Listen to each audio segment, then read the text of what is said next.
Sales on Demand Show. I am your host, Adam Schneider. This is episode 119. Today, I'm going to be giving you some of my predictions for this year is quarter four. So, if you haven't already gone to your calendar and torn off that stupid September month and then, wrapped it up in a ball and eaten it, you should probably go do that right now. And I'm not joking about eating that sheet on your calendar. It's very nutritious. You're going to get lots of fiber out of it. So go ahead and do that. And then underneath that, you're going to find a funny word that we haven't seen in a while. And that is October. And it's really weird. Usually October in Canada, we've already had our first, snowstorm. I know that down south, you guys have had your first hurricane of the year. And you're probably just waiting on your second one. But, up here, we go by how many snowstorms have we had? And we haven't had any yet. Which, I'm not going to lie to you, that's really weird. No snowstorms yet in 2021? What is this? Like, are we trying to pretend that this is a place with good weather or something like that? So yeah, no, we're just waiting for that to smash into us. The snowstorms are coming, and they just haven't arrived yet. But I'll take the weather while we got it. Sometimes we get an actual fall, and sometimes we just get winter starting early. I'll take whatever comes, because what else am I going to do? At least I have a house that has central heating, so we're all good. All right, so what's going on? This has been a fairly busy last month, but not too bad. I started doing intermittent fasting around, I want to say 3 weeks ago, maybe 3.5 weeks, and I feel like it's working pretty good. I've dropped down to the lightest I've ever been, at least in the, my fourth decade of life, and I feel like I need to push a little bit further down, mostly because I want to just be more cut, right? I like working out, and I just want to look a little bit more toned, less dad bod-ish, and I feel like I could work on that a little bit more. So I'm still pushing on that. Intermittent fasting, if you guys don't know about it, it's basically you're deliberately not eating for a certain period of time, and there's different ways to do it. I'm doing the 8 and 16, so I have an eating window between noon and 8 o'clock every night, and that kind of varies depending on what's going on. It's been a little bit difficult to do. We went to visit my wife's parents, and of course I'm not gonna drive 6 hours without having something to eat, so I ended up kind of just not doing it for that weekend, and I feel like maybe that sets me back a little bit, but whatever, it's not the end of the world. It's still working. And then I don't eat for 16 hours, so basically you eat during a window and then you don't eat around that. Some people do the thing where they'll eat normally for 5 days, and then they just won't eat for 2 days, and that's crazy. I don't think I'd enjoy that. Although, I gotta tell you that not eating is actually a lot easier than I kind of expected it to be. You just basically, you're going to eat, and you feel a little hungry at night, and sometimes you feel a little hungry in the morning, but, pop some coffee down, and usually I'm pretty good to go. Amazon has had some awesome updates for me. I'm going to share a little bit about that later on. The weather is great, and I'm heading to Las Vegas in 1 week. So I'm going to be presenting at a conference for a program called the Low Hanging System. I've talked about this a little bit in the past, and the program has changed quite a bit, meaning that it's a lot more than it used to be, and I'm the head coach for it. So I've been doing that for almost a year, and I don't talk about it a lot because, it was never, it never used to be a full-time job for me, and it kind of has become a full-time job. We have a lot of students now, and so I basically spend most of my day coaching students, responding to emails, moderating the Facebook group, and learning everything I can about print on demand so I can teach other people and help them grow their own business. So that's what I've been doing. And going to Vegas for a weekend, leaving on Friday. probably one full day of travel just to kind of get myself in the travel space. I know that traveling these days is kind of a pain, so I'm expecting to spend most of my day doing that. Then Saturday, Sunday, and then I'm back on Sunday night, back at it again on Monday. And then I'm going to Florida again the following weekend. So it's going to be a very busy month for me. Very busy, but good. I'm looking forward to it quite a bit. It's been 3 years since I've been on an airplane, and I can't wait to get out and do something and see some people. Flying into Las Vegas in 2018 was astonishing. It was amazing. Like, just I just felt like a bumpkin, coming from tiny little town in southern Alberta, flying into this giant glowing spaceship.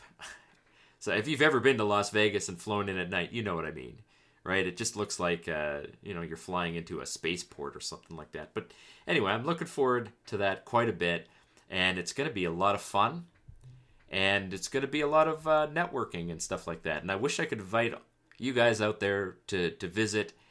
Maybe someday I'll host like just an actual print-on-demand conference, because this is really quickly becoming kind of the thing that I do. Like I even dream about it sometimes. So it's become so much more of my life than I ever expected.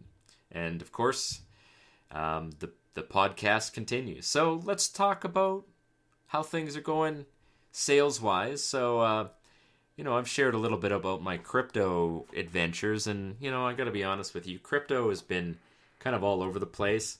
I'm a little more cautious about, investing more money in crypto. I mean, I still think that there's long-term gains to be had, but it's just so volatile. Right now, like, my crypto is sitting at about plus 22% over where, what I bought in. But, a couple of weeks ago, it was $1,000 higher than that. So it just really bounces all over the place. And there's just no way to predict what it's going to do. What I think is a good way to invest in crypto is to just dollar cost average. So buy a little bit here and there when prices drop. So buy the dips is kind of what I suggest. It's been kind of a pain trying to buy crypto. They won't let me, I don't know, just the site that I'm using keeps asking me for verification, and then, I send them my driver's license, and they're like, oh, you don't have a physical address on your driver's license? Well, too bad. It's like, well, what do you mean too bad? This is a government-issued driver's license. So, doing all this stuff is annoying. The government has been making it harder to do this, but I think I'm going to get a hardware wallet, like an actual crypto wallet, and then buy and hold crypto, and then not worry about what it's worth, just hold it. So I think that's what I'm going to do after Christmas with my Christmas profits. Now, this year, sales have slumped a little bit from last year. They are picking up a little bit. We had a pretty soft first half of the year, but I am feeling pretty good about Christmas. Last year was really wild. Like, there was just so much going on last year that it's hard to really pin down what was the good or bad. This year should be a more normal year. It's not going to be 2019, which was a really good year, but I think this is going to be a great year, period. And honestly, there is ways to improve what your sales are, like year over year.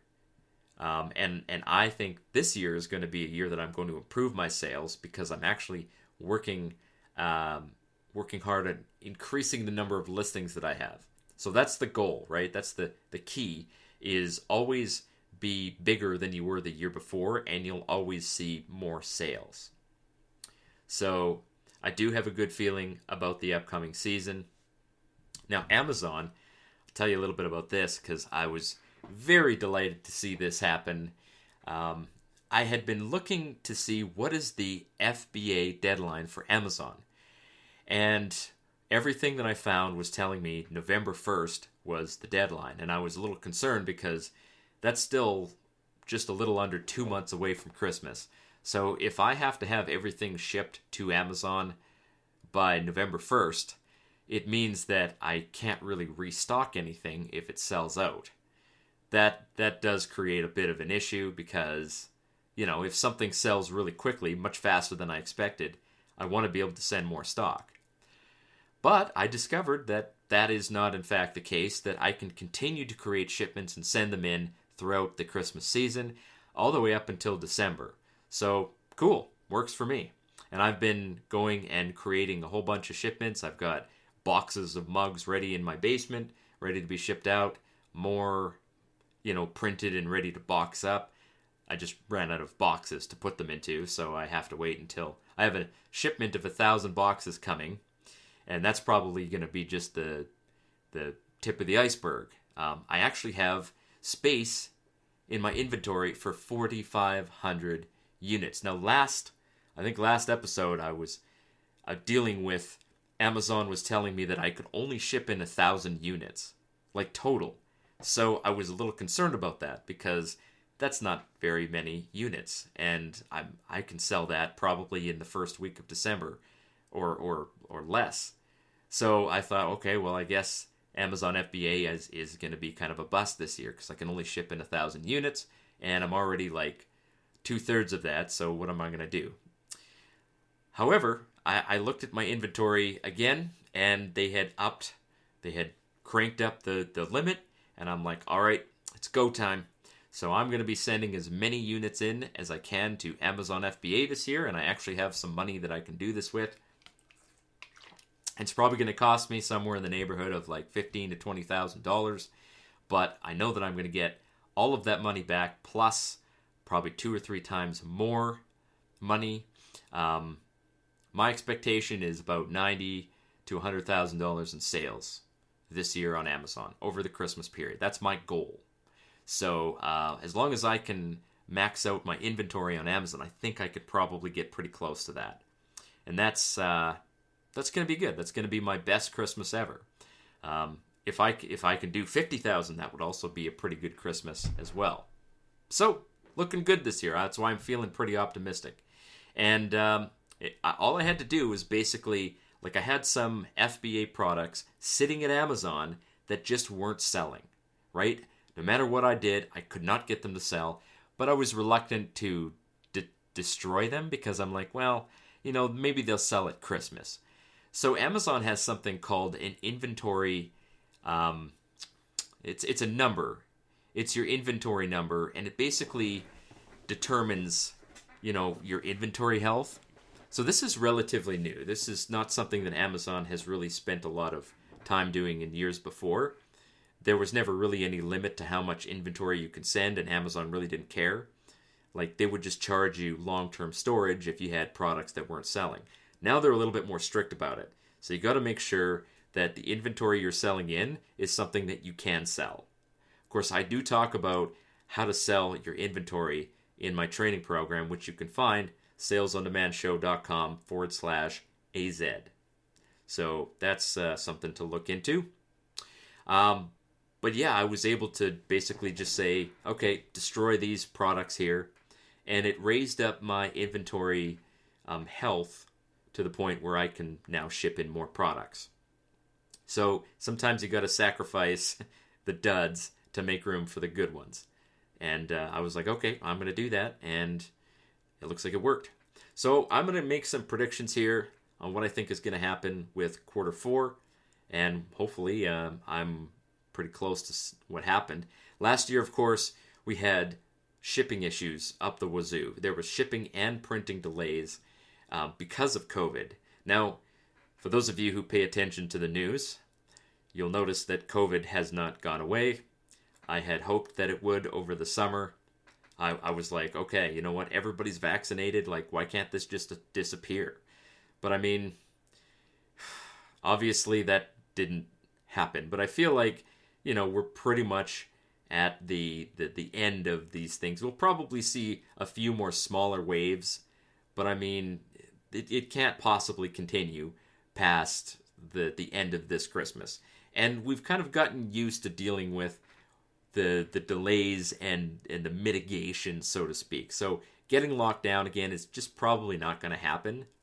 probably what they're doing is they're focusing on the vaccinations and they're really hammering that down. So that's kind of where everything's leaning. They're not going to close down entire warehouses over a few COVID cases. I don't think, anyway.